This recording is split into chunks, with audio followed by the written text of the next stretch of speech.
I discovered 12 motivations: curiosity, inspiration, happiness, mentorship, hardship, service, serendipity, empathy, healing, wonder, eroticism, and hope. And none of these are superior to any other. Hello, everyone, and welcome to Travel Trends Season 5, Episode 4. This is your host, Dan Christian, and I'm excited to continue our deep dive into the role of influencers in travel. We started with TikTok and the massive impact that platform has had on traveler inspiration and now booking and how they work with travel creators. And then we went back to look at the OG influencers, the photographers. And last week's episode got some terrific response. We had, of course, Paul, Katrina, and Jeffrey. And actually, we have created a special highlight from each of them that we've put on our YouTube channel to showcase one of their most impactful photos they've ever taken. So they give you the backstory and we share that image with you. So be sure to check those out on our YouTube channel at Travel Trends Podcast, and we'll also be posting it on Instagram Reels as well. Aaron Cuttajar kindly commented on LinkedIn that I love the episode. I got a lot from it. I think of myself very much as an amateur photographer when I travel at best, but this episode was full of hidden gems and tips and tricks for everyone. Well done. And he was also impressed that he got to learn a little bit about Flytographer. So thank you, Aaron. These comments mean so much to us. And when we looked at the TikTok episode, we got a ton of great comments on the TikTok platform as well as YouTube. And Pristine Trails commented that this episode has encouraged me to come back to TikTok and reconsider it as a channel. Absolutely fabulous episode. So I just wanted to start by saying thank you so much to everyone that takes the time not only to listen to our shows, but also to share them and to comment. It certainly means the world to us. So definitely, if you are holding back, by all means, we'd love to hear from you. And the one thing I guess I would ask for this episode is that please go ahead and share it with one person that may not be familiar. I was in Quebec City last week, and I had an incredible opportunity to connect with many leaders in Quebec tourism around sustainability and innovation. And I was brought in by MT Lab, which is Montreal Lab, and Frederick and the team there kindly invited me to participate, but actually they found out about Travel Trends from Andrew Lockhead at Stay 22, and they became avid listeners to the show, and I met quite a few people there last week who have been listening to the show, and it's so wonderful to meet each of you in person. So thank you again for that opportunity, and I will be sharing a special episode from that trip coming up shortly. We, of course, have lots of events planned for 2025. I'm going to be off to Monaco shortly for the Forbes Travel Conference. We'll be in ITB. We're actually doing a podcast with ITB that'll be released shortly. And I also wanted to acknowledge the Tourpreneur team for inviting me to be on their podcast recently. It was just published last week, and we talked about the 5 tips for scaling large global tour operators. And I've seen so much wonderful feedback on that and a number of reach outs. So thank you again to Mitch, to Pete, and Chris for that opportunity. And I look forward to sharing the Tourpreneur story with our listeners in the very near future. Now, for this episode, we're actually going to have another really special guest. But before I introduce him, I just wanted to also say thanks again to the team at Flytographer for sponsoring this influencer series. And if you've been listening, you would know that they are giving away a photo shoot for our listeners, as well as offering a 10% discount by using the code TRAVELTRENDS. To find out more information, all you have to do is go to flytographer.com/travel-trends. That's flytographer.com/travel-trends. We'll be right back. Attention travel operators, destination management companies, and accommodation providers. Managing payments doesn't have to be a source of stress. Meet Flywire, the modern payments platform built specifically for the unique needs of the travel industry. With Flywire, you can collect payments from travelers worldwide with ease. Enjoy faster payouts in your preferred currency, reduce payment fees, and offer your guests flexible, localized payment options they're familiar with. Not only does Flywire simplify your operations, but it also helps elevate your guest experience and boost your bottom line. That means you can stop worrying about payments and focus on what you do best, creating unforgettable travel experiences. Discover how Flywire can help your business save time, save money, and deliver truly seamless transactions. Visit flywire.com/traveltrends to learn more. That's flywire.com/traveltrends. Attention travelers and travel advisors. Are you looking to elevate your travel experience beyond the ordinary? Then you have to say hello to our good friends at Colette, where guided travel gets a premium upgrade. For over 100 years, Colette has been crafting expertly guided tours that go beyond the stereotypes. With over 170 tours across all 7 continents, Colette offers something for every type of traveler. from culturally immersive small group journeys to single city stays and even river cruises. And with their industry-leading travel protection plan, you can cancel for any reason up to 24 hours before departure. Plus, when you book air with Colette, they even offer a private chauffeur service to and from the airport. Discover why travelers love Colette and why guided travel is thriving. Join the evolution of travel today at gocolette.com. Your next adventure awaits. That's gocolette.com. And now, back to the show. Now, for today's influencer series, we're going to focus on travel writers. And I have the pleasure now to introduce you to Ash Bhardwaj, who is an award-winning journalist, broadcaster, and author. He's based in the UK, and he recently published a very acclaimed book called Why We Travel. And as you'll hear in our conversation, Ash really sits at the intersection of travel, culture, and current affairs, all things that I'm fascinated about. He's reported for more than 50 countries and worked with BBC, The Telegraph, The Times, The Guardian, Condé Nast, Huffington Post. And he's also been a presenter on BBC Radio 4 docuseries. He did one about how Ukraine made us and NATO's newest member. But this guy has also traveled, and he is a intrepid traveler. And I'm not saying the brand, I mean the style of travel. So he's journeyed a 1,000-kilometer trek through Uganda and Sudan. He has traveled all along the India-Pakistan border and did a 4-part TV series for Discovery Channel. He is a really fascinating individual, and I can't wait to introduce him to you. As I discovered in my conversation with him, he's actually was a captain in the British Army Reserves, which connects some of his passion for history. And he has his master's degree from King's College in London. He's been a lecturer in journalism at City University. He's even a member of the British Guild of Travel Writers. So who better to sit down and talk to, especially as he's just launched his debut book, Why We Travel, A Journey into Human Motivation, which is a really smart thinking blend of kind of a memoir, travel log, his research, and his various interviews. And it explores our motivations for why we travel, which couldn't be more connected to this show. So definitely afterwards, check out his best travel book of 2024, according to The Independent. And on that note, I hope you really enjoy this conversation. So welcome, Ash. It's so great to have you on Travel Trends. Dan, thanks for having me, mate. For sure. And so I'm so keen for you to be a part of this discussion as we look at the role of influencers and content creators, and you're all of those things and more. And so I wanted to start by getting your background because it's quite fascinating. And anyone who's gone to your website, and I just want to make sure that everyone has that. So it's Ash and then Bhardwaj, which is BHARDWAJ.com. So follow along because you'll see not only Ash's amazing story, but I think everyone needs to see some of your extraordinary travel photos. But the amazing thing to me was you were actually briefly a school teacher. So tell us about your journey becoming a filmmaker and getting into the travel industry. I started off by being quite curious about travel from the age of 17. So I grew up in social housing. We didn't have much money, so we didn't travel much when I was young. And then my school was doing a rugby tour to Australia, New Zealand, and the Cook Islands. And it was subsidized by sponsorship from, I think, a local estate agency firm. And if I could get a place on the tour, then I'd be able to get on this journey around the world. So my mum said, I'll pay for your subsidized part of your ticket if you can get onto the rugby team. And to do that, she would have had to get a second job as a cleaner.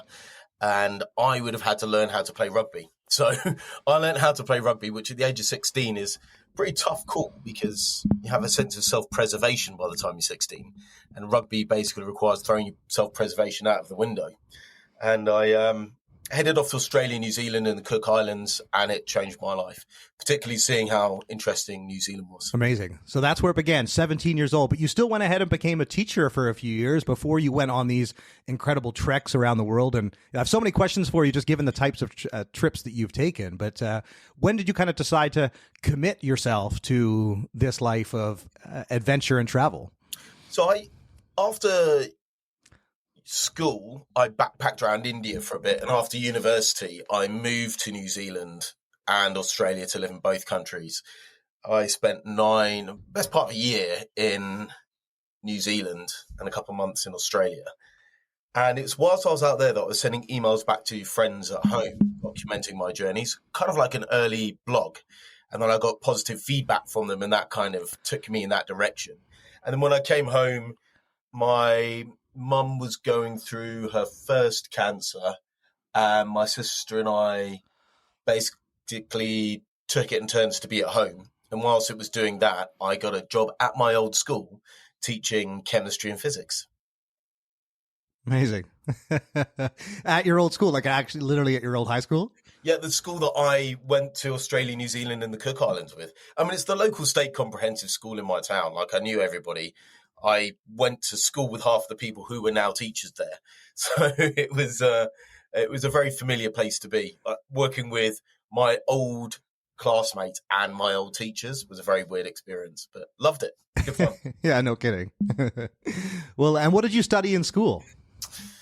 I did chemistry, physics, maths, and further maths at A-level. I started off doing chemistry and molecular physics at university, changed that to philosophy.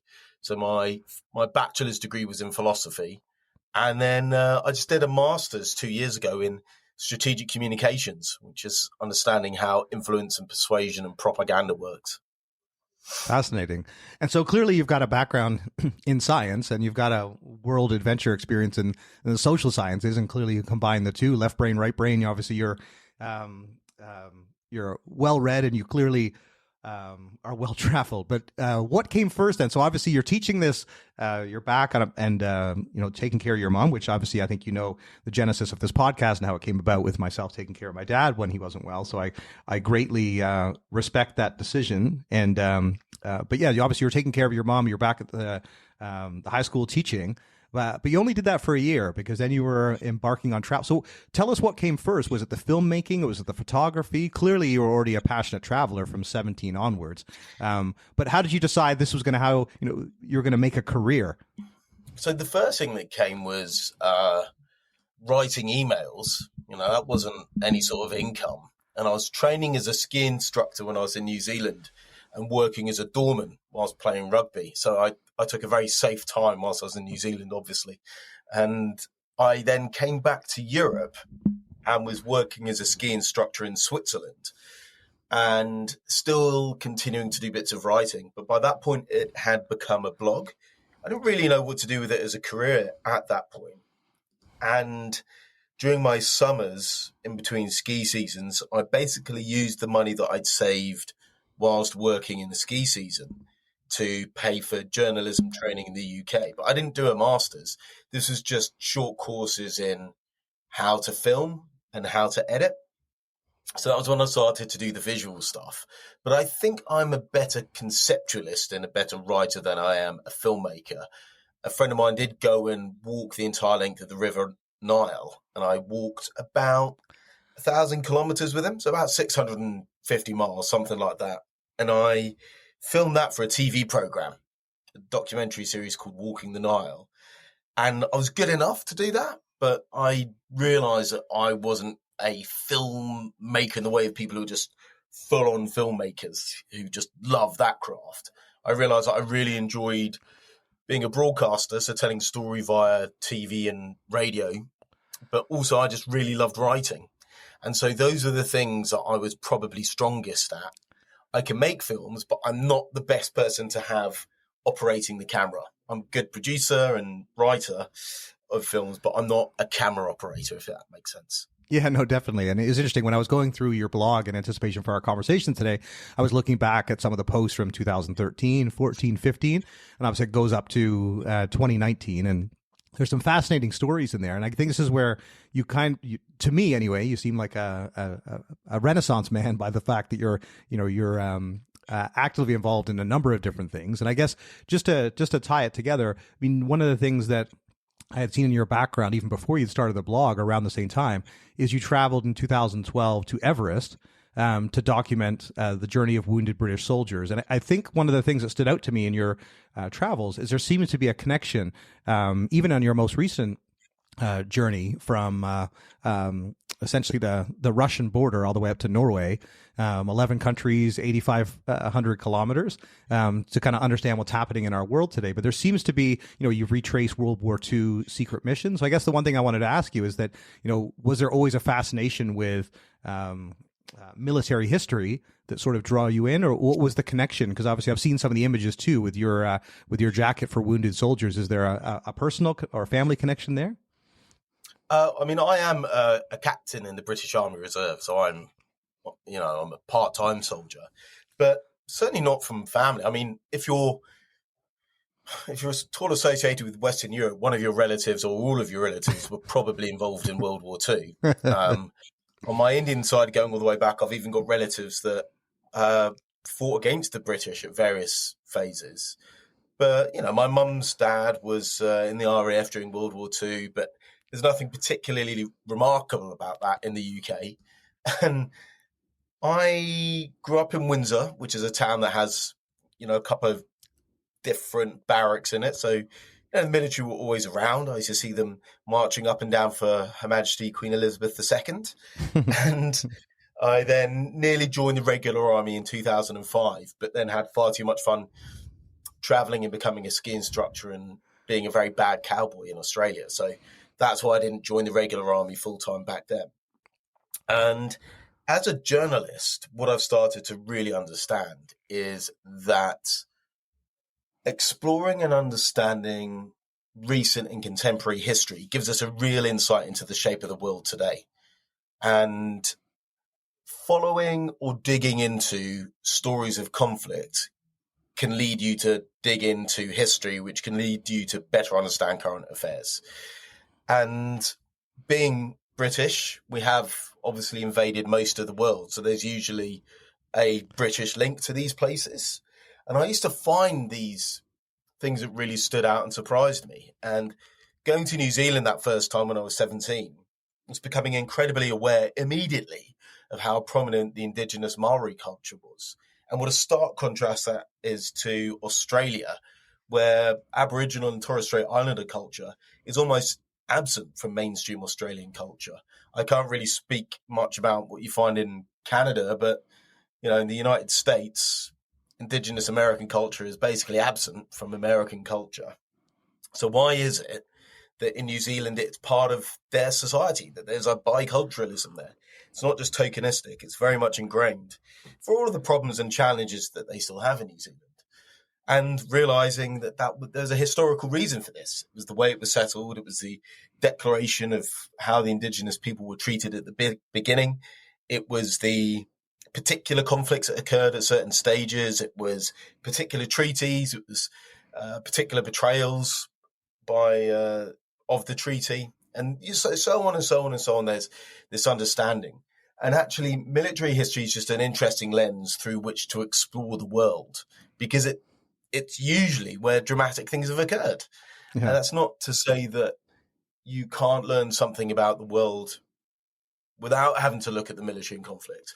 But it's an easy starting point to find stories of change. Yeah. Yeah, it's fascinating. Actually, one of my favorites, so I'm a avid history buff myself. So Neil Ferguson is one of my favorite. I mean, he's obviously Scottish, but one of my favorite authors, and he wrote a book about empire, the rise and demise of the British Empire, and it's a fascinating read. And it's interesting because a lot of travelers like yourself that are, passionate global travelers based out of the UK.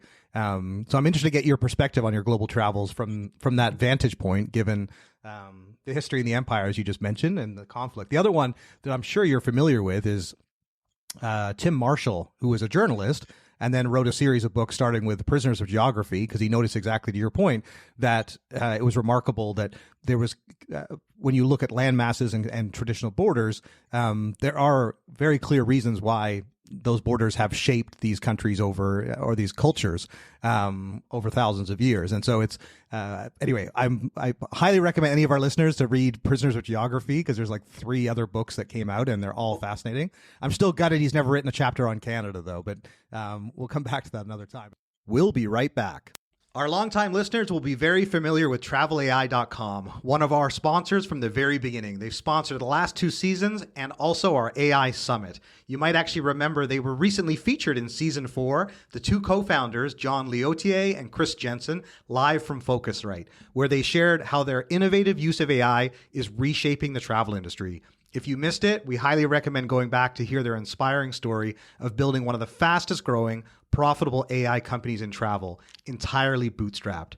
Travel AI is revolutionizing the industry by blending AI-powered efficiency with personalized, human-centered travel experiences. From micro-segmentation to tailored travel solutions, their mission is to enhance every traveler's journey while setting the pace for travel's future.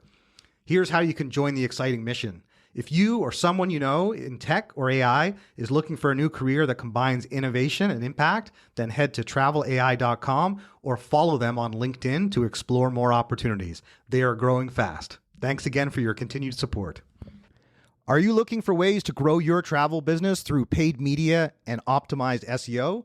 Then you have to check out our friends at propellic.com. They are the leading digital agency for growth in travel and tourism. Propellic offers bold digital marketing strategies to ensure your travel company's success. They have a remarkable methodology that has actually been implemented by travelai.com, and they are a leading SEO agency globally and offer a range of resources, a podcast of their own, a blog on their website, propellic.com. That's propellic.com. And don't forget to mention Travel Trends for your free marketing audit. Hey, travel publishers and content creators. If you're searching for a fresh way to boost your revenue, then look no further than our friends at Stay22. Their AI-powered solutions work seamlessly in the background, adding an extra stream of revenue without altering any of your site's setup. In 2024 alone, their tools have powered more than 2 billion pages and helped their partners generate more than $500 million in GMV. It's time for you to join successful partner programs like Matador Network and Weatherbug and elevate your earnings today. Just go to stay22.com/travel trends and you'll get details on an exclusive offer just for Travel Trends listeners. That's stay22.com/travel trends. And now back to the show. Tell us a bit about this journey. So especially the fact you developed a podcast, a 6-part podcast for the Telegraph called Edgelands on this particular trip. So obviously you've got into journalism, you're writing, and then you're reporting from the field.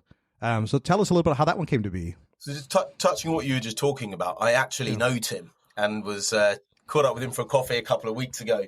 And we were talking about this, and we were talking about one of the challenges he faces is people say that he's reductionist and determinist, that geography is everything. He says, well, no, it's not everything, but it is more likely to lead to certain outcomes as a product of stuff. And it was really, really interesting talking to him about this. And another 2 great books, if you're going to be interested in empire, they probably sit slightly differently to Neil Ferguson's position, but William Dalrymple's The Anarchy is brilliant. And Satnam Sangera's Empireland, which is really about the legacy of imperialism and colonialism, and particularly its impact in the UK. He's got another book called Empire World, which takes that idea and stretches it a bit further. But Satnam Sangera very much looks at everything that we encounter now as a product of what we did as an empire decades ago. You know, empire worked out pretty good for me. I exist, and had it not been for me for that, I wouldn't be alive. But I really understand that for many people, particularly indigenous peoples and places, empire was not a good thing. So Indeed. there's a whole, what I find interesting is it's not a case of it's a good or a bad. It's a case of this occurred. How is it still affecting us today? I try not to get engaged too much about that deterministic debate because, you should have both pride and shame of your history or none. You should either have no opinion of it or you have to have pride and shame. So the stories that I then went on to do started by looking actually at those borders between India and Pakistan that were a product of British Empire and which would, of course, clearly shape the world today. I mean, they were literally designed during the British withdrawal from what was then British Imperial India. And the story that you're talking about, this long journey along Russia's European border, came about as a product of being deployed with the British Army Reserve to Estonia in 2017.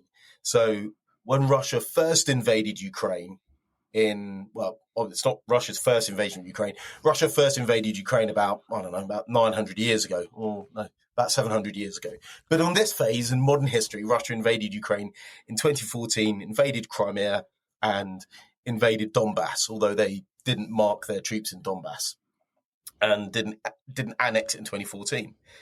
But the countries along NATO's eastern flank worried that Russia might try and reclaim some of its imperial territory from the past, and which is what they were doing in Ukraine.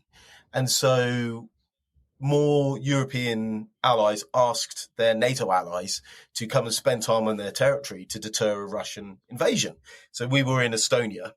And whilst I was there, I just became really aware that I knew nothing about this period of history, that I knew nothing about what happened here in 1991, what happened here in 1945, what happened here in 1939.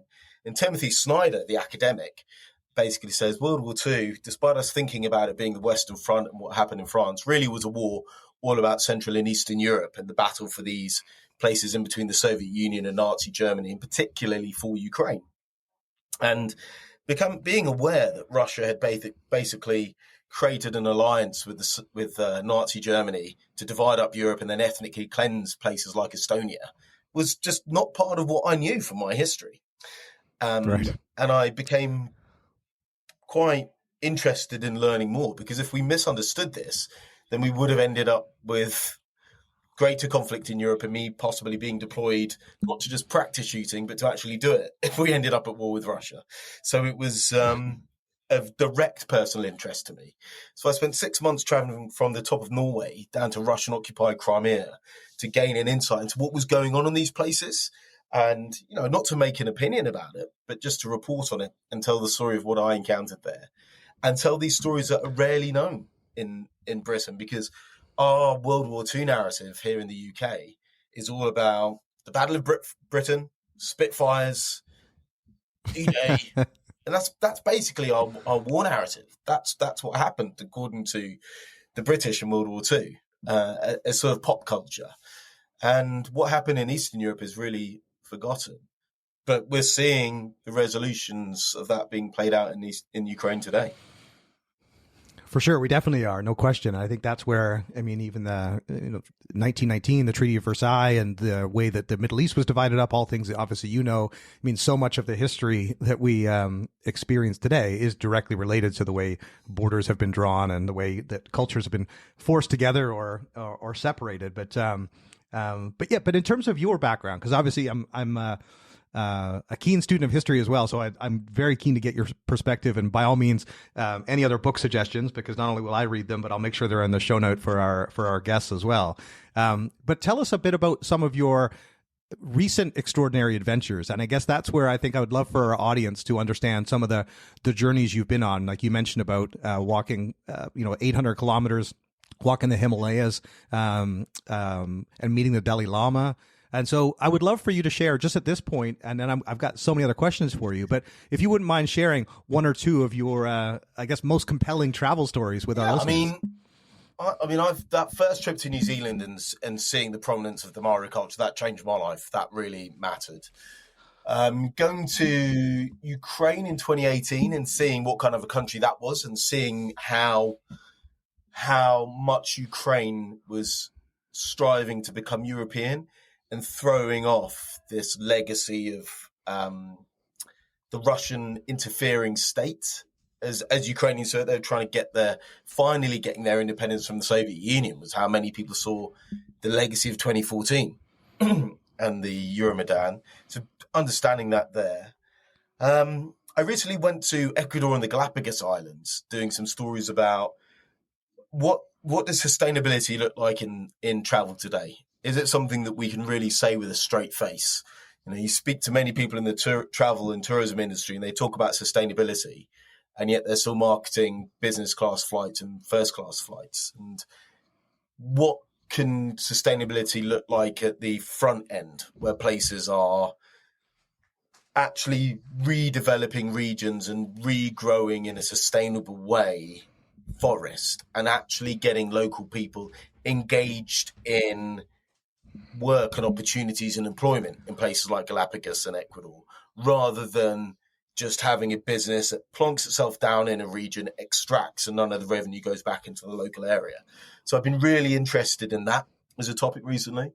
Now, walking in the River Nile and walking the Himalayas, my mate Lev did the whole of those things, and I did 1,000 kilometers in Africa and 800 kilometers in the Himalayas with him the first time we went to the Himalayas together.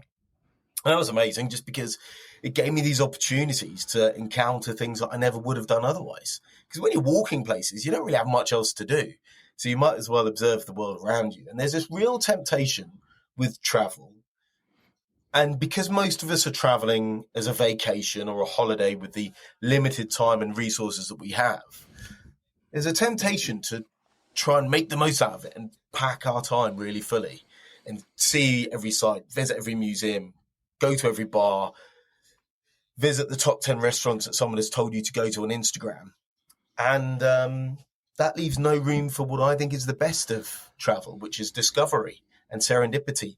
And the only way you can do that is to have loads and loads of spare space in your itinerary so that you can say yes to an opportunity. And it can be completely accidental.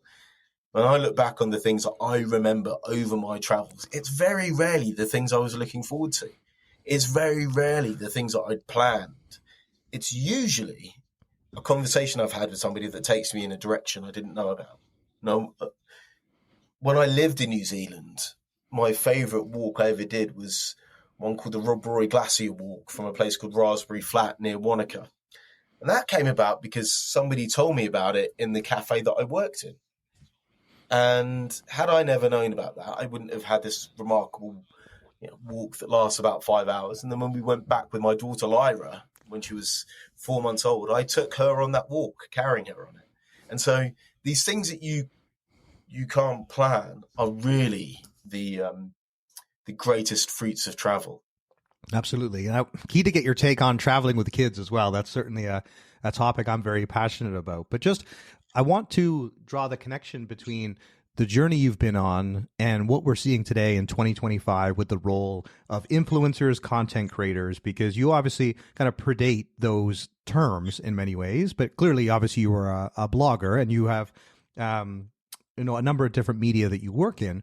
But I guess what I'd like to ask you, given your background and experience, is that the industry's evolved significantly in the last, say, 10 years. And the role of influencers has continued to play a more and more important role in travel marketing and storytelling. And you clearly are a remarkable storyteller for a number of reasons, and obviously given your public speaking as well. So I guess what I'd like to understand is, like, from your perspective, what role do you see yourself and others playing in inspiring travel or influencing booking decisions? And I guess the specific thing I'm keen to get your take on, Ash, is that, I've worked with influencers who have an audience that clearly wants to travel and follow them.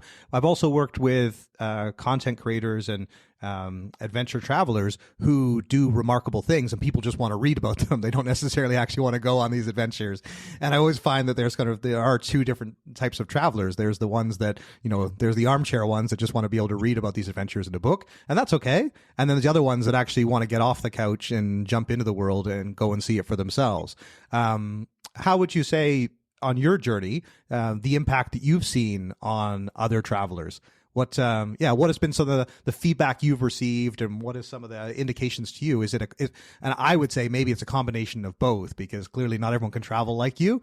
And so I'm sure they'd love to just follow along on your journeys or listen to some of your tales from the field. But I'm sure that other people are also equally inspired by your story and want to get out and see the world. So yeah, how do you see your role with the content you're creating and the position you have within the industry?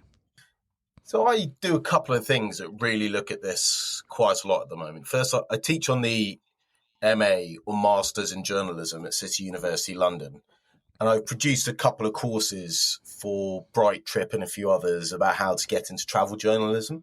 And I was just up at the Kendal Mountain Festival this weekend, delivering a course on how to get into travel journalism.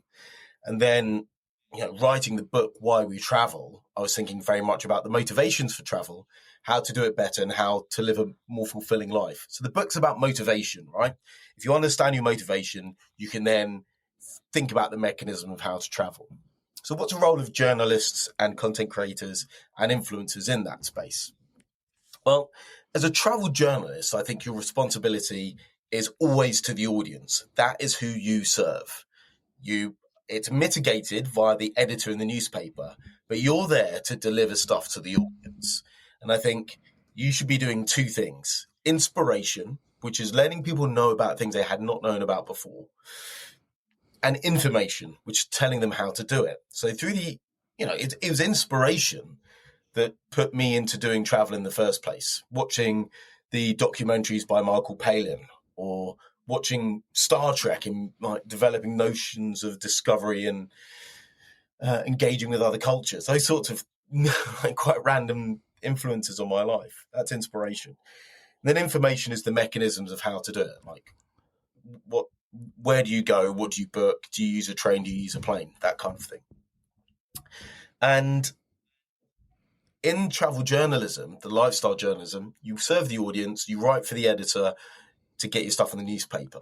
But often when you're doing it as a travel journalist, actually your costs are covered by the destination or brand that want to get you there, because they'll think, yeah, this is worth us spending some money on this person's travel because it's likely that our destination or our brand will be written about. Therefore, there's the inspiration that means people are more likely to travel there. But the challenge is, and what some journalists, most travel journalists, I've only seen a couple of issues every now and again, is you serve the audience. That's who you really work for. And the question I was asking myself is, would my mum, who raised my sister and I on her own, on income support, feel that I've been honest or duped her with the information I include in a travel article? So that's where my ethical standard lies. For content creators, most of the ones that I know as mates have the same ethical standard, right? They're like, am I looking after my audience?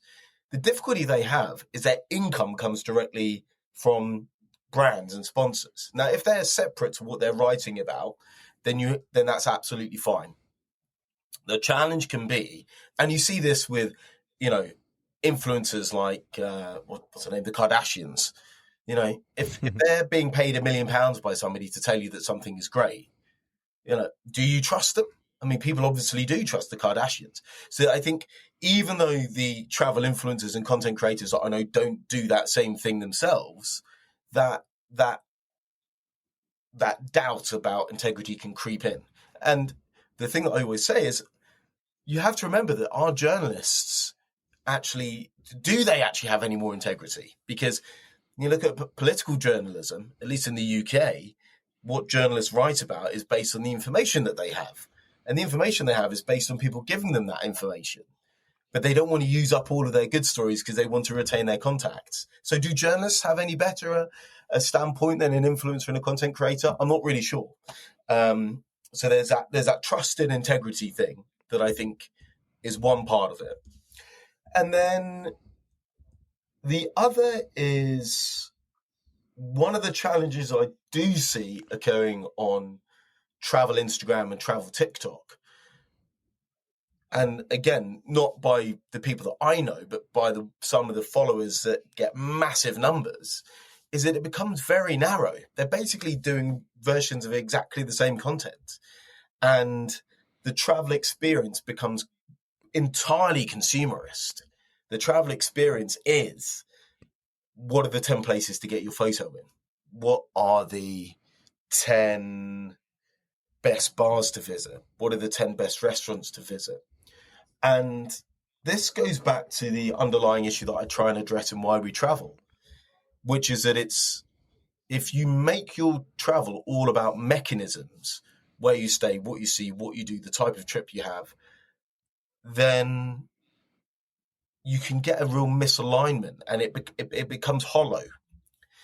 And the really important thing to do is understand your motivations.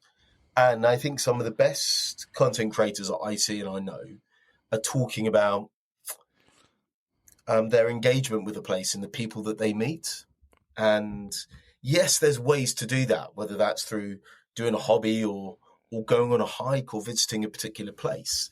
But it's very much about that human engagement and human connection that matters more. So what's the so what of that? I think the challenge is that the way the algorithms work is you're driven towards short, fast, visual orientated content, whereas the most fulfilling travel requires a bit of thought. But this isn't new. If you look at the most damaging and problematic and most popular forms of travel over the last 34 years, 30, 40, 50 years, it's been cheap, it's been short journeys, it's damaging to the local environment, long-term damaging to the local economy, but you can get cheap beer and you can get nice weather, and it's not really about the full experience for that kind of donut economy of tourism. So I fear we'll probably end up with just more of the same, really. Well, it's interesting to get your perspective on this, given that you teach on the subject. And a follow-up question I'd like to ask you is that, clearly you've been successful, but what do you think sets successful, whether you say journalists, but also travel influencers, obviously, just to distinguish between those two, because clearly we've certainly seen a blending, like people like Barry Weiss in the U.S. He used to write for the New York Times, created the Free Press. Matt Taibbi as well, who was a journalist and now he's a podcaster. And so there seems to be, and people like yourself that have, even with, a master's degree and a strong academic background and working within academia or even within journalism, are also extending themselves, obviously, writing, filmmaking, podcasts, all these other venues to reach an audience. So I guess what I want to ask you, though, is what do you think sets apart the ones that are successful? Is it the content? Is it their style of engagement? Or is it something else? I think luck plays a part of it. In terms of the reason why journalists have to do it, it's because there's very few good jobs in journalism as anymore, and certainly not in travel. It's very hard to find a staff job in journalism now, certainly a staff job in travel journalism where you've got a guaranteed income.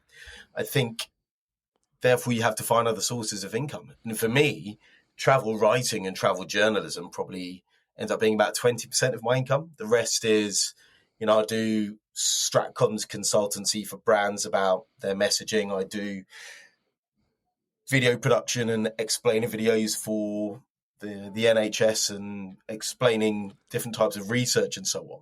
So that's inevitable, right? And I think the other thing with the journalists that I see, not just in lifestyle, but in current affairs and news, they have to develop their own brand and themselves as a product. Otherwise, they can't guarantee their survivability if a particular publication or channel closes down or that they lose their job.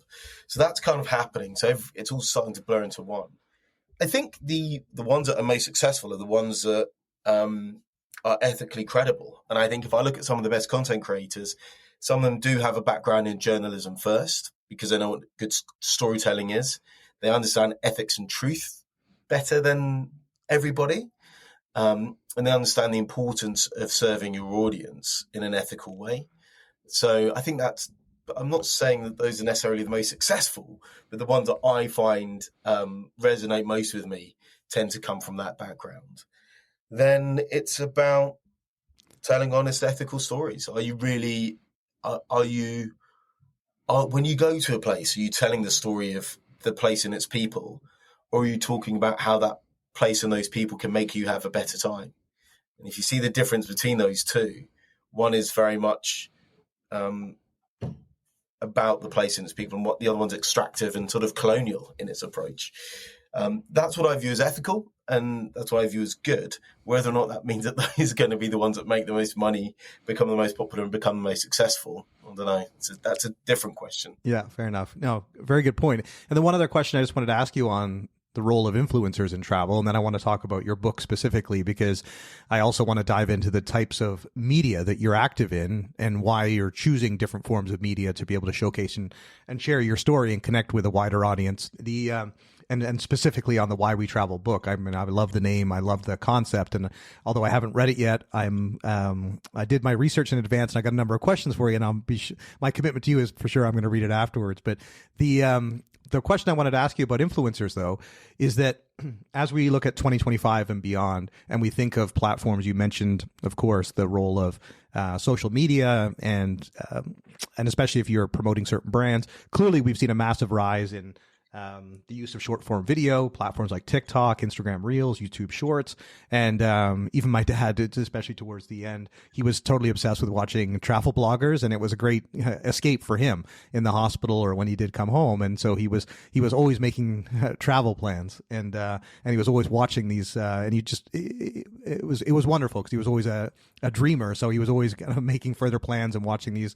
And so for him, YouTube was an incredible escape. And so I saw some of these influencers I didn't necessarily gravitate to, but they find their own audiences. And so I guess what I wanted to ask you is that, when you kind of look ahead in the next 3 to 5 years, how do you see the role of influencers evolving as the travel industry also adapts to, new technologies and different challenges of being able to market themselves? I mean, what are you seeing from your space, and what are you teaching your students to be prepared as the travel industry evolves?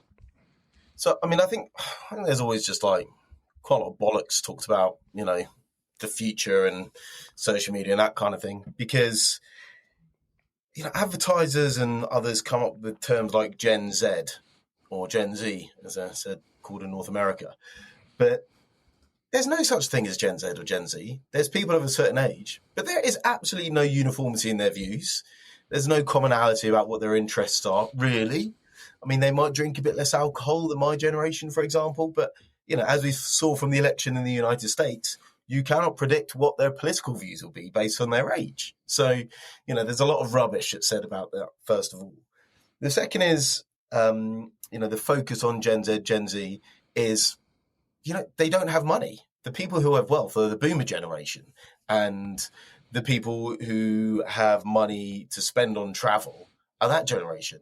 Are those people making all of their decisions by Instagram and TikTok? In the UK, if you think about the newspaper demographics, probably the Telegraph or maybe the Times have the two best spending demographics because they've got older, wealthier readers. So you really need to be engaging with those people. Now, the question is, what's the best way to engage with those people, given that their attention is being pulled by other media?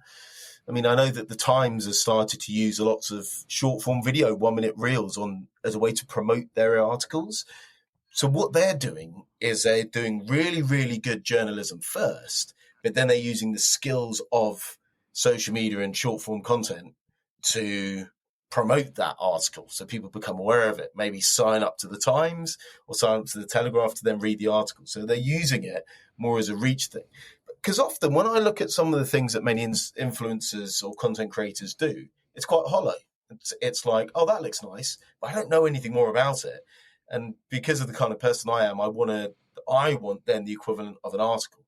Now, some of the best bloggers, a guy I know called like Travel Dave, he does this. Really great videos, really good YouTube, but then he's got a blog that you can go to. So really, a guy like Dave is no different from a journalist.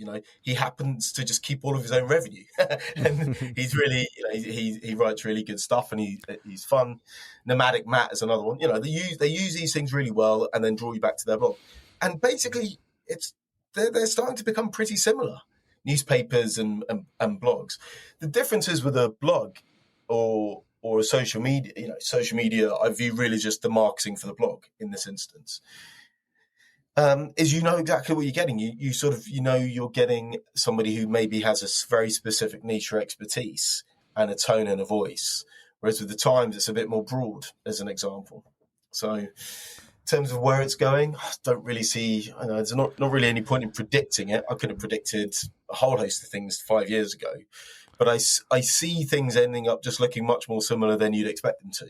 Netflix and Amazon now are really not that distinguishable from TV anymore. They've even got adverts in the middle of them. So there's, I think you'll probably see a consolidation of things starting to look more similar, whether they're in the traditional media space or the new media space.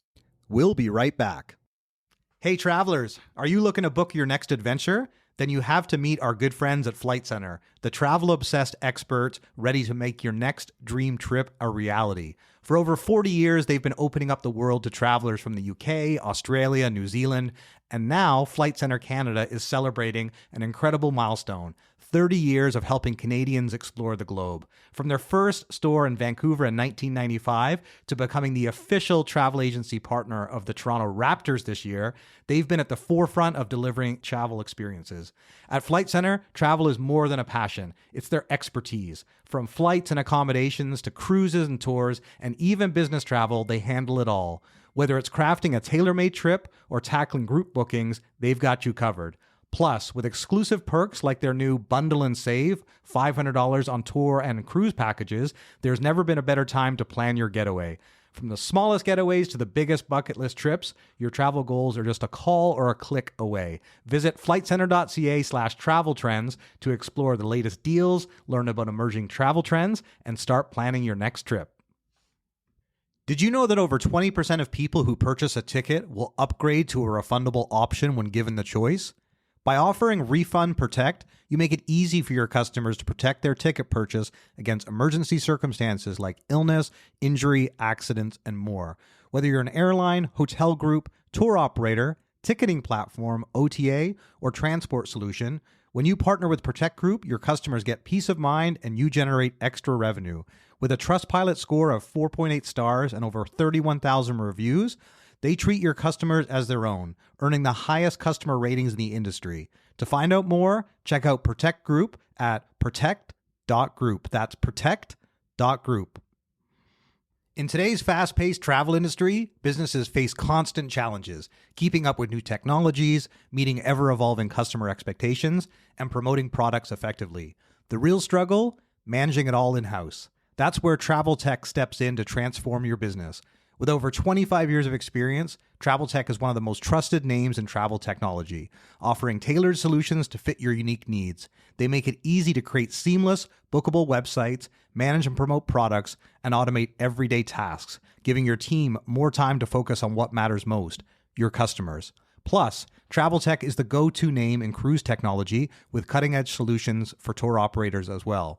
Plus, Travel Tech has just launched Tech Talk, a new podcast for travel professionals by travel professionals. Explore the stories behind the biggest innovations in travel. Visit traveltech.com/travel trends or tune in to Tech Talk on Spotify and Apple. That's traveltech.com/travel trends and Tech Talk on Spotify and Apple Podcasts. And now, back to the show. Well, certainly, I'm sure you're a fan of Yuval Noah Harari as well, Sapiens. And and so I referenced him in the book. Yeah, perfect. Well, actually, when I was reading an excerpt from your book, and I wanted to share this with our listeners, because to your point about the fact that, you know, we are still, after all, Homo sapiens, and we have desires and interests, and travel simply, in many ways, given our nomadic nature, that has kind of given way to this. The fact we've always been travelers. So I just, to take your point that people are people, and certainly technology will change and different mediums will be introduced and different approaches, people will embrace them. But at the same time, it's about an individual trying to connect with an audience and build a community around that. And so I guess what I really want to dive into your book and the reason you wrote Why We Travel. What I was going to share with our listeners is that as you were reflecting yourself on your journey, one of the things that I guess had stood out was that, you know, you were keen on traveling, but you were curious to understand why other people were traveling. So you were asking friends and colleagues, you interviewed scientists, philosophers, DJs to athletes. You read everything from historical poetry to religious texts, and you became acquainted with niche scientific research. And it was this incredible journey into the minds of others that brought out some of their motivations to understand the journeys of your own. And that was obviously the result of the mission of why you wrote Why We Travel, which I love the concept of that. So tell us a little bit more, I guess, about the book itself, your motivations for writing it, and sort of what was some of the big observations. And I guess the specific thing I would love to hear you share about that journey of bringing this book to life is this question about, you know, the travel gene, and is it really written on our DNA that certain people are predisposed to travel and to take risk and adventure? Yeah, I'll answer that up front. No, that's a lovely bit of pop science that came about 20 years ago. It sounds very interesting because everyone likes to think that they've got that particular gene. It's actually an allele of a gene called DRD47A, which works on the dopamine receptors. And the idea is that if you have this gene, you're more likely to take risks, have wild sex, eat loads of interesting food, travel more. What it actually means is you have a 20% stronger response to dopamine. Therefore, you're more likely to respond and build those kind of dopamine, dopamine pathways to become more repetitive on certain behaviors and pursue those kind of pursuits. But in terms of whether it makes you travel more, not really, because I tend to think of our genes and our experiences as like a recipe. You could have all of the ingredients for a chicken tikka masala, but unless you prepare it in the right way and add all the ingredients at the right time, you'll end up with chicken soup. So it's very much the same with us and our behavior and our psychology. And there's very few things there's very few things about humans that are completely determined by our genes. They might nudge us one way or another. And whether or not you have the explorer's gene, curiosity is far more determined by your experience than anything else, and its practice. And some societies give their kids more opportunities to develop and be curious, and that carries on through society. And others are much more rulesy, and their kids are less curious and less innovative and creative. And for me, the whole idea of this book came about when COVID happened.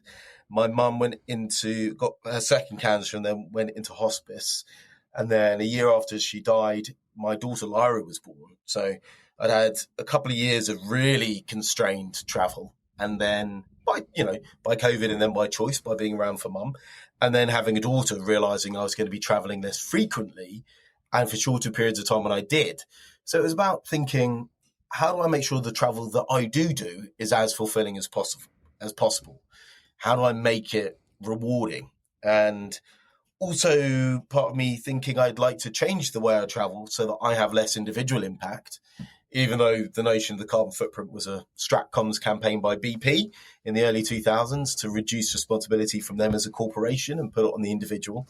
I still think we can all make our individual choices to reduce our individual impact. And I looked at the 3 most rewarding trips I'd ever done. One was going raving in Ibiza.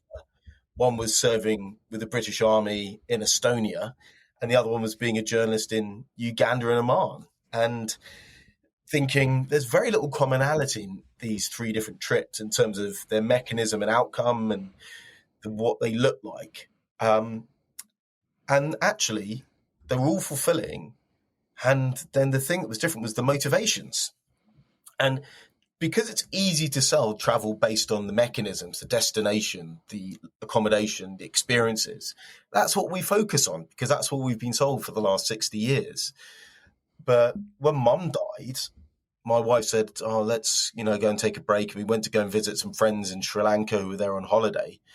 And I hated it. I had the most miserable time, even though I was in this beautiful place that on the surface should have been a 10 out of 10 holiday experience. It's because my motivation, what I needed and what I experienced were completely misaligned. And I then went home and sort of planned and constructed a journey that was all about remembering mum, commemorating mum, giving myself time to grieve, full of physical activity, full of learning and allowing myself time for intuition. And constructed this trip that had that motivation at its heart, looked very different, but was incredibly fulfilling. But isn't what everyone would call as a 10 out of 10 holiday. So it's about aligning these motivations. And I discovered 12 motivations: curiosity, inspiration, happiness, mentorship, hardship, service, serendipity, empathy, healing, wonder, eroticism, and hope. And none of these are superior to any other. Right? Hedonism is just as valid a reason to travel as service. But we all travel for different reasons at different times. And it's about asking yourself the questions to understand it, to then construct the mechanism and journey around it. The challenge for tour operators and the travel industry is they're not used to doing that. They're used to just selling stuff for people. But what we've talked about earlier on about, what role do influencers and content creators have? It's a very different form of engagement with their audience. They amend and adjust what they're doing based on what is successful, what responds, rather than just shouting at them like, this is the thing you need to care about or understand. So as we look into the future, I think the way the travel sector needs to go is do a better job of understanding what its consumers want to do, rather than telling its consumers this is what we sell. So you end up with a more bespoke and individualized form of travel. But within that, it's recognizing there's a whole host of extremely rewarding travel experiences that are nothing to do with the way our travel industry has normally been set up. Like, I don't like sitting on a beach. I'm reasonably interested in food, but I'm much more interested in learning, going hiking and understanding why is that place built there, or why is the Kumano Kodo Trail of the Kii Peninsula in Japan here and not over here, and why are these places linked? So those are the things that really interest and compel me. And if they interest and compel me, they probably interest and compel other people who haven't been introduced to those concepts yet. Yeah, for sure. Well, and that in that way, for sure, you and I are similar. I mean, I've never been on a cruise and never done a sun destination vacation. I've always done adventure holidays, even though it's more soft adventure, but it's still the idea of connecting with cultures and new communities and seeing the world from a different perspective and coming back changed. Those are the things that motivate me. And I guess that's what I'd like to ask you is, adventure travel specifically has grown in popularity in the last, say, 20 years, but, it's always been around in some fashion, but certainly there's more people seeking these types of experiences. And I would love to know from your vantage point why that's the case. And then also any advice you might have for travelers that are looking to explore, off the beaten path destinations. Having worked at Lonely Planet for a number of years, that was always the terminology that people loved, even though the reality is most people were just taking the same itinerary, staying at the same hotels, and really it was a guided tour by another name. And so, but still, people are out exploring the world. So I'm not trying to be critical of that. I'm just trying to highlight the fact that even though that may be someone's perception, the reality is actually that they're not totally off the path. So so tell us why you think adventure travel has grown in popularity, and what advice you'd have for people who are trying to look for those more original opportunities to be able to still go out and explore the world. Yeah, so I only figured this out this weekend. Why is adventure travel so rewarding? And it's because you get so many of the different motivations engaged with when you do adventure travel. So there's 12 motivations in my concept. I think the 12 motivations I cover in Why We Travel hit most of our motivations. And the book explores them in greater detail and how to make the most of them. But adventure travel hits a lot of them. Curiosity, because you're out there learning something about the world. Big questions and small questions. Inspiration, it's usually been a story from somebody else and a film or a book that is setting you off on it in the first place.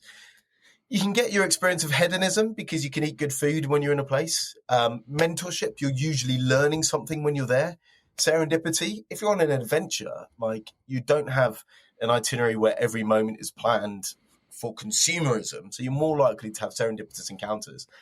Hardship, the benefit of hardship is either you reflect on it and say that was good, or you get into a flow state. I mean, I walked 50 odd kilometers a day through a desert. That was definitely hardship, but it was awesome in retrospect. Empathy, because you're engaging closely with the place, you learn something about it. You learn about the people. You're more likely to overcome those barriers with them. Healing, activity is very good for psychological healing. Wonder, I mean, you're out in nature, so you're bound to experience it all. So you're in a mindset of wonder. Eroticism, which is actually about the opportunity for self-discovery and surprise. I mean, there's so much self-discovery and surprise with yourself and with others when you go on an adventure. And hope, I mean, it's using it as a transmutation from grief to hope. So that's why I think adventure is so good. Like a beach holiday only hits happiness and hedonism, really, and maybe feeling. Whereas an adventure, you're more likely to hit all of the different motivations. Yeah, maybe a little bit of eroticism, depending on which resort you're going to. But yeah, hedonism nonetheless. That's a really good point, because you can certainly see personality types that would be more drawn to those types of trips. That's a really interesting lens to look at this through.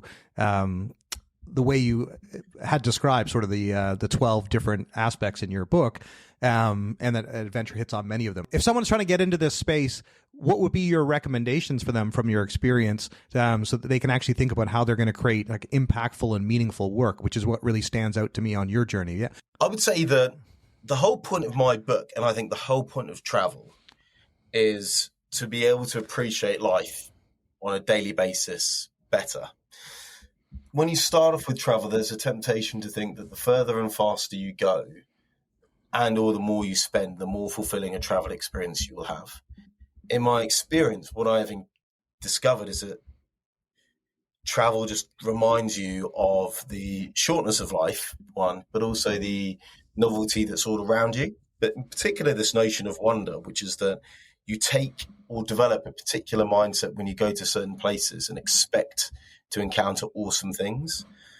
Whereas actually you can have all of that at home. And so I think the first lesson is that travel eventually teaches you to just be more content at home or not have to go as far. Right. In terms of getting into the travel industry, what I would like to see people doing, what I hope people will do, is first of all understand that there is more than just hedonism as a form of travel. Second, that in order to create really compelling travel experiences, use the other 11 motivations to create deep connections with people. Third, that sustainability is integral to it, and that can involve not just reducing your carbon footprint, but making sure the travel that you're doing is not damaging to the places that you're visiting, either physically, environmentally, or socially. And then it's about when you're doing good travel and engaging people in good travel, whether that's as an operator or whether it's as a content creator or a journalist, it's about finding and telling stories that do really matter. And stories that really matter are the stories of people, and making sure that you're centering the stories of the people in the places that you're going to. And think, resonate, turning back onto the question you asked about content creation earlier. The best content creators are ones that tell the stories of the place. The worst are the ones that tell you, I went here and I felt like this and I saw this and this was great and I liked it. I don't care what you think because I'm different to you. So what is it about that place that might interest me, and who are the people you're encountering? I think that's the important part of storytelling. Yeah, it's fascinating, Ash. I'm really enjoying this conversation with you. We're going to have to make this a part 2 because there's so much more I do want to cover. The last thing I wanted to ask you, because I mentioned about family travel, and I just wanted to get a sense of your commitment to traveling with your kids and how important that is to you, given how meaningful travel has been to your life. So how are you guys, you're setting up life now with young children to be able to continue to maintain doing something you clearly love and enjoy. So yeah, how do you view travel now? Then I want to make sure that we leave our listeners with all the ways that they can follow up and get in touch with you. Yeah, so Lyra, my daughter, traveled with me plenty. We go for walks around Wimbledon Common quite a lot, which is a place in southwest London. Go cycling on the bike around London. We go around the UK whenever I'm doing a piece about a walking tour. She has, speaking of carbon footprint, lucky girl, she's been to the Galapagos in Ecuador. And actually, she came with me on that pilgrimage journey that I did with my mum's ashes when she was 4 months old. So Lyra's been to a lot of good places, and I want to make sure that wherever I can take her traveling with me. And people say, but, what's the point in taking to these places? I won't remember it. I'm like, well, whether or not she remembers it, I'm talking to her now, like 3 months after she was in Ecuador and the Galapagos, and she's still talking about it. So she might not remember the visuals when she's 6 or 7, but it will have shaped her interest and excitement and development in the world and her ability to notice things. So it's not just what they remember, it's how they develop as people. And, seeing the way she was excited about the animals and remembers them and points them out. You don't have to. It so happened that on that trip, I did get to go to Galapagos in Ecuador. But my experience with her, I think, is indicative of what the insight should be about travel. That actually, it doesn't matter how far you go. It's about the lens that you take and how you look at the world. Because she has just as much fun on Wimbledon Common as she did on the Galapagos Islands. That's awesome. And long may that continue. I'm a huge advocate for traveling with kids. I think it's actually probably the most important stage in your life to continue to embrace travel for the exact reason you just described, because it's going to shape them and their perspective and their views on the world. And so don't hide at home and try and figure out the perfect nap time. This is the time to get on planes and to show them the world. As Tonya Marine Wheeler from Lonely Planet had said to me, a child unlike a backpack, which kind of is a shield from you and the locals, your kids playing in the park with other kids, all of a sudden, like, it's a totally different style of travel. And they told me that, and I was committed to doing as much traveling with our kids.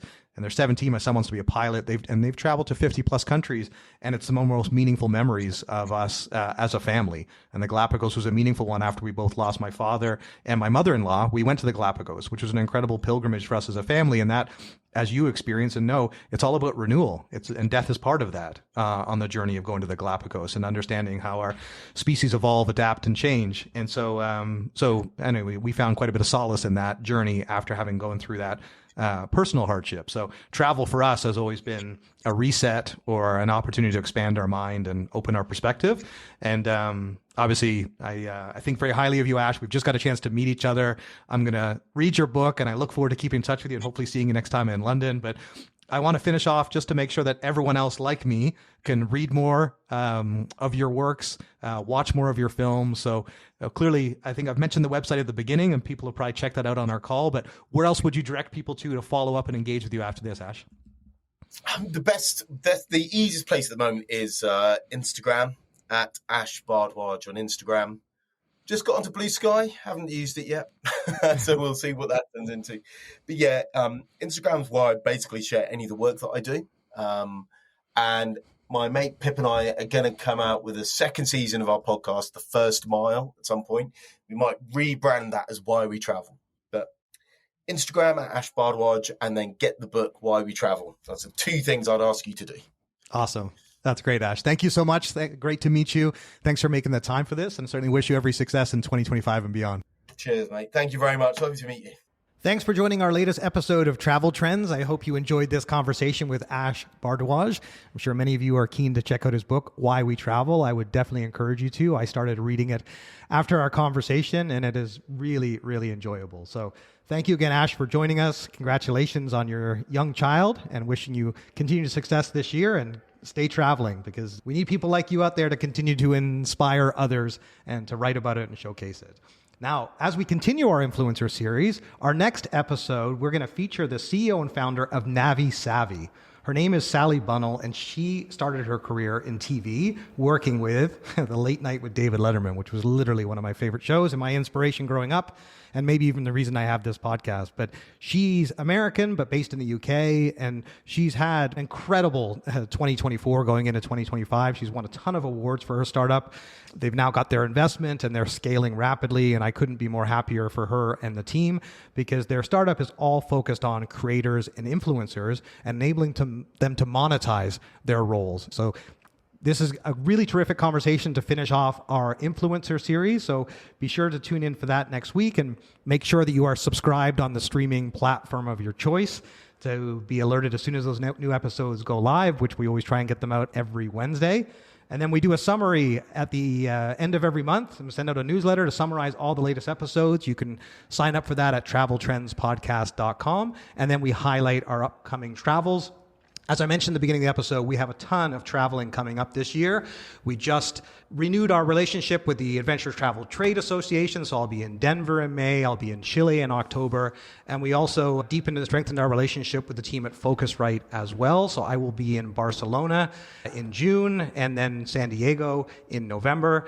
All details can be found on our website at traveltrendspodcast.com/events. I'm mentioning that because I want to meet you there, and I want to be able to interview many of the amazing people that listen to our show, and to be able to showcase your story. So reach out to me and find out where we're going to be, and I'd look forward to meeting many of you there.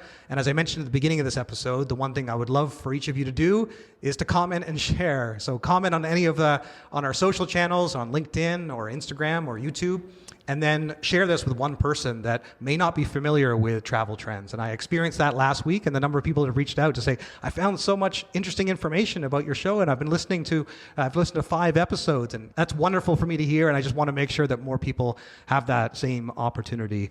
And of course, I wanted to thank our friends at Flytographer for sponsoring this series. And as you know, they're giving away a photo shoot, and they're also giving away a discount to all of our listeners. by using travel trends as the code when you're booking one of your potentially 350 different destinations they offer to have a professional photographer shoot you, your family on your next trip. So find out more information at flytographer.com/travel-trends. That's flytographer.com/travel-trends.